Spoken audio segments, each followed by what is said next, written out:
Alright guys, welcome to Bina YouTube channel.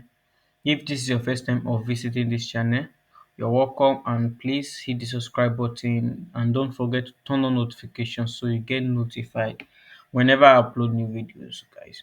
Thank you very much for doing that. So on this channel what I simply do is I teach how to trade the forex market. So if you actually find it difficult to navigate the forex market, you can subscribe to this channel because it's going to help you on actually guide you on how you can trade or navigate the forex market for free, right? Absolutely free.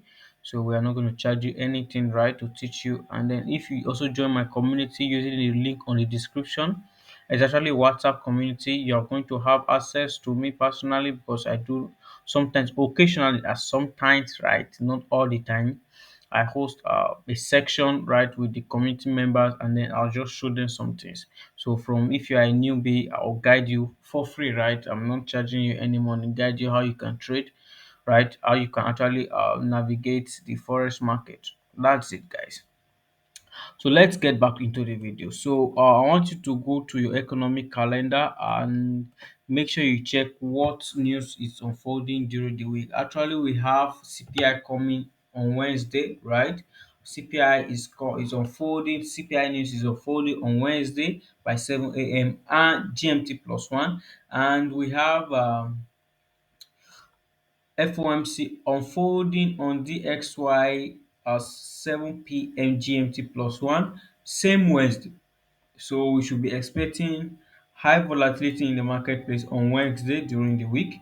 So make sure you take note of that. So you can also go through other high impact news, right? So you can actually go through it and then know the ones to stay to where know the ones where you have to stay be on the sideline in the market and not trade, and then you should know the ones where you should be on the market trading, right? So that is it, guys. Personally, for me, during CPI, during FOMC, I'm actually on the sideline. I won't trade. I will just be watching, except I actually have a trade going on. That's when I will just allow the trade to run, guys. So that's it. So as you can see, DXY actually traded into where into this imbalance, right? And then after trading into that imbalance, let's look at the recent price action. It started trending downwards, right? Trading downwards, and then let's take a look at this. DXY actually displaced here, and then it has actually not retested it after some time now. It has not retested it since 2021. So we actually are expecting it to come and retest it and ultimately take out the liquidity residing below this relative equal, right? So it might in the future, right? It might not happen right now. So that is it, guys. So as you can see right here, after this displacement, it took out liquidity residing above this high, actually a relative equal high kind of, and then traded into this imbalance and then started trading downwards. Traded into where? Traded into equilibrium, right? So actually equilibrium and then a bit discount, right? Did not really trade into discount very well, but traded into equilibrium. So how do you measure your equilibrium? You just have to this low and this high. 50% of it is what 50%, that 50% is called your equilibrium. So we can see it actually traded below the below equilibrium. Anything below equilibrium is called discount, right? So it traded into discount, and then before you can see it's uh, actually trying to trade higher, right? Into it has actually traded into premium, right? So that is it, guys. That is what we can see right here. And then it traded into discount on into you can see this imbalance on the discount. So after taking out this liquidity residing below these lows, and then you can see that it started trading higher immediately after taking out the liquidity. So let's go to our weekly time frame so we can see all of these things very well. So let's take a look at what DXY did. So DXY traded and look at the relative equal lows right here, right? So DXY took out the liquidity residing below this low, and then we can see immediately after it took it out, traded into kind of, it did not get to the imbalance on the weekly, but it traded into imbalance on the monthly time frame, and then you can see it has been trending bullish right after taking out liquidity right from here. That's to tell you that this price, it only came to take out liquidity from here, and then we can see it's trading higher to what, to trade into either internal range liquidity, or to take out, it has actually taken out this external range liquidity, right? So that is it, guys. It has taken out this external range liquidity. So let's see what's happening. We can see that we have, like, if you check the previous video, I showed you guys all of these. I told you guys that these are all draw on liquidity that I'm anticipating the XY trading into all these liquidity pools, right? So we actually have an imbalance right here, which is a fair value gap, right? On the weekly and monthly time frame. It's also on the monthly time frame. So we have it right here. So we are anticipating DXY to trade into all of these. These are all draw on liquidity. And then after DXY has traded into this, then we would love to see DXY start trading lower, to trade into lower time frame, to trade into a deep discount, right? So that is what I'm actually anticipating for the XY, right? So it has, you can see it has taken out liquidity right here, taking out all this liquidity. So the next liquidity pool or target rate is right here, right? This is what it's targeting. So that's it, guys. That is it, guys. So let's see what are we anticipating for this very week. So let's see what are we anticipating. So liquidity has been taken out right here. Immediately after liquidity was taken out, if you look at it, I told you guys that the concept I use, like, after liquidity has been taken out, I would love to take a trade, right? So look at what happened right here. After this liquidity was taken out, right? Look at what happened. Liquidity was taken out here, and we can see that price traded lower after, immediately after liquidity was taken out, right?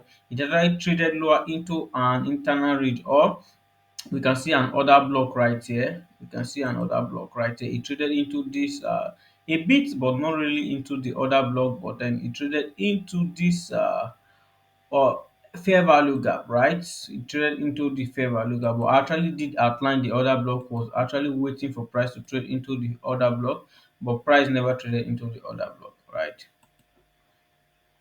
Sorry guys, it seems I have been into.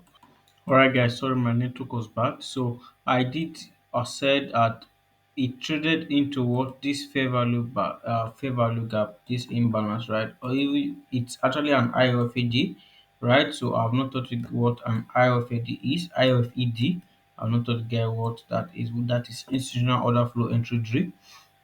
So that it traded into this is IOFED, and then it started trading higher, right? So this is actually my strategy, right? After I wait for price to take out liquidity, and then I'll go to my 1 hour time frame, then look for or shift the market structure actually, and then take my trade on 5 minutes time frame. That's actually my one of my entry technique, right? So that's actually one of my entry technique.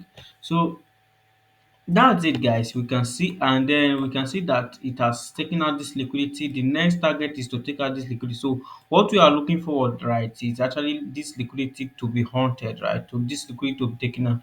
We can see that this volume imbalance has been traded into, right? So this volume imbalance, which is one of the draw on liquidity, has been traded into, right? So we actually see expecting bullishness in the marketplace, right? On the DXY, and then bearishness on GBPUSD, except otherwise, right? Except to see a shift in market structure on the daily time frame, that's when we would love to start selling the XY. That's it, guys. So on GBPUSD, actually opposite of this, right? So let's just go to GBPUSD and see what's on GBPUSD. So I did look at the draw on liquidity. We can see SY, we can see buy side inefficient sell side imbalance right here. We can see fair value gap. These are all draw on liquidity. We can see that this old low, which is where liquidity pool is residing, right? So we can see that immediate price traded into where I outlined, which is the order block on the weekly time frame I outlined previously on the last section, on the last video.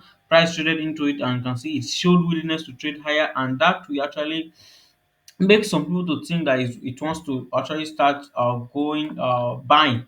right? But you actually need confirmation. That's why you need a shift in market structure or a change of or you can call it a change of character on the daily time frame before you can start thinking of buying. But for now, we are all selling GBPUSD, right? That is it, guys. Thank you very much. So for this morning, let's see for London session. Let me just show you guys some tips. How I actually take some of my trades. You guys know that already, but let's see what I'm anticipating during the London session. So I actually wasn't trading last week. I did trade last week, so I just came back, resumed, right, resumed again. So let's see what God has for us in this marketplace on Monday, right?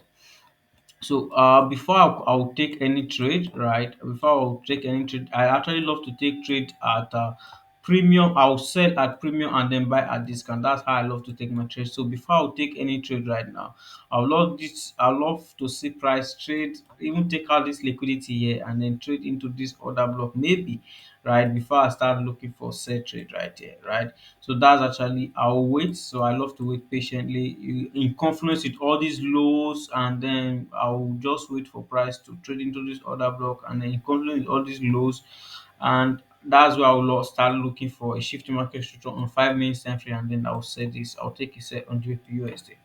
Right, that's actually what I'm anticipating. If it doesn't do that, I'll just fold my hands and wait, watch the price do 18, guys. That is just it for now. This I consider this as a high, but then there is actually no imbalance here. If there was, let's say, a fair value gap right here, I would have considered this, like I would have considered to sell right here, because this is actually a high. I would love to take, let's say, this high. I'll measure this high to this low, so I would love price to actually trade into this higher. This is what I love to see, right? I would love price to trade into 50%, above 50%, which is premium, and it should be at either an order block or a fair value gap. I love to see another block and a fair value gap. And then during the Asia section, I would love to see price trade, take out Asia high before I will sell this trade, right? So after price has taken out Asia high and it has traded into an imbalance on the 1 hour time frame, then I would love to see a shifting market structure on the 5 minutes time frame at Asia high, and then I'll sell. That is just it, guys. That is it. So make sure you watch out for this. But there's actually no imbalance here, so I'm not looking at taking any trade. There's no imbalance here. I'm not taking any trade right here. I can see an order block, but this other block does not have a fair value gap. I don't really like it, so I won't take it. So that's it, guys.